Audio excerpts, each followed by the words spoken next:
ক্ষমতার শীর্ষে থাকা সবগুলো দেশেই রয়েছে পারমাণবিক অস্ত্রের মজুদ। অস্ত্রের সংখ্যা নির্দেশ করে বিশ্ব রাজনীতিতে কার দাপট হবে কতখানি। এ তালিকায় নেই মধ্যপ্রাচ্যের কোনো দেশ, তবে ধারণা করা হয় পারমাণবিক অস্ত্র রয়েছে ইসরায়েল ও ইরানের হাতে। পাল্টাপাল্টি অভিযোগ থাকলেও অস্ত্রের মজুদের ব্যাপারে কিছু স্বীকার করেনি দেশ দুটো।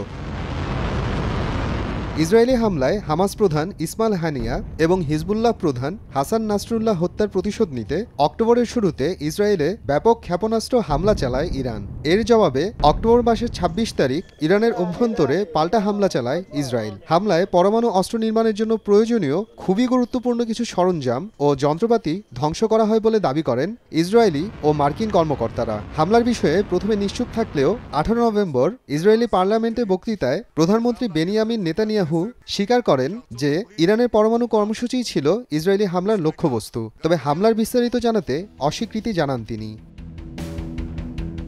যুক্তরাষ্ট্রভিত্তিক সংবাদ মাধ্যম এক্সিওসের এক প্রতিবেদন থেকে জানা যায়, ইরানি হামলার প্রতিশোধ নিতে পার্চিন মিলিটারি কমপ্লেক্সের তালেঘান ২ স্থাপনাটিকে লক্ষ্যবস্তু হিসেবে বেছে নেয় ইসরায়েল। ইসরায়েলি হামলায় গবেষণা কেন্দ্রটি পুরোপুরি ধ্বংস হয়ে গেছে বলেও মন্তব্য করেন তারা। মার্কিন প্রেসিডেন্ট জো বাইডেন ইসরায়েলকে ইরানে এই হামলা চালানোর আগে বিরত থাকার অনুরোধ করেছিলেন। আশঙ্কা প্রকাশ করেছেন তিনি, হামলার ফলে পুরো মধ্যপ্রাচ্যে ছড়িয়ে পড়তে পারে সংঘাত। তবে এই হামলার মাধ্যমে ইরানকে কঠোর হুঁশিয়ারির বার্তা দেয় ইসরায়েল।